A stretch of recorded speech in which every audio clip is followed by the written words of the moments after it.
Saudara-saudara, saya ucapkan kepada semua. Nama saya Amira Naifah Jafri Abdul Rahim, berumur 9 tahun. Saya dari SDKC Hima, Salam Utara. Kos sekolah ialah ABC 4102, rubah dengan anggur. Inilah tajuk yang saya ingin berkongsi dengan semua. Pada suatu hari yang panas, seekor rubah sedang berjalan di dalam hutan. Dia berasa penat dan haus. Sudah lama dia berjalan, tetapi masih belum jumpa makanan atau minuman. Tiba-tiba, rubah terlihat sebuah pokok anggur. Pokok itu tinggi dan dipenuhi dengan buah anggur yang besar dan cantik. Buah anggur itu berwarna ungu dan kelihatan sangat sedap. Rubah tersenyum. Dia berasa sangat gembira. Sedapnya buah anggur ini. Aku mesti dapatnya.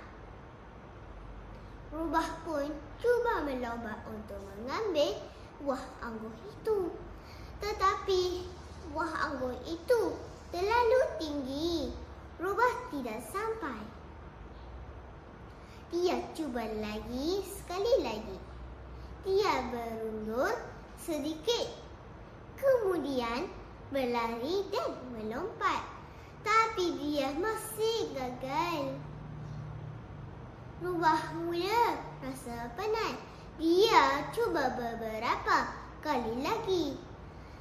Tetapi tetap tidak berjaya. Badannya mula lemah dengan semakin kecewa. Akhirnya rubah berhenti mencuba.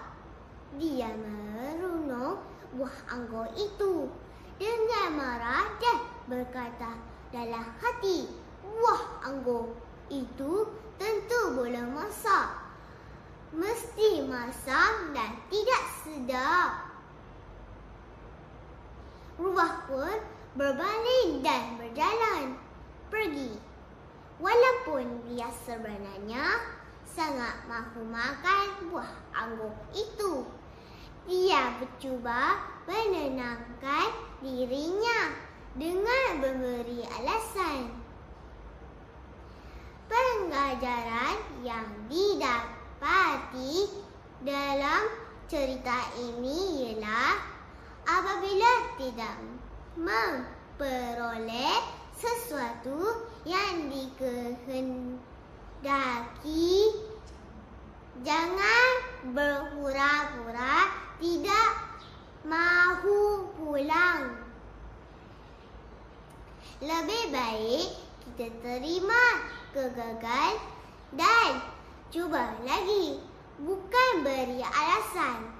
Kadang-kadang kita hanya perlu berusaha lebih keras atau bersabar. Menyalahkan benda lain tidak akan menyelesaikan masalah. Sekian, terima kasih.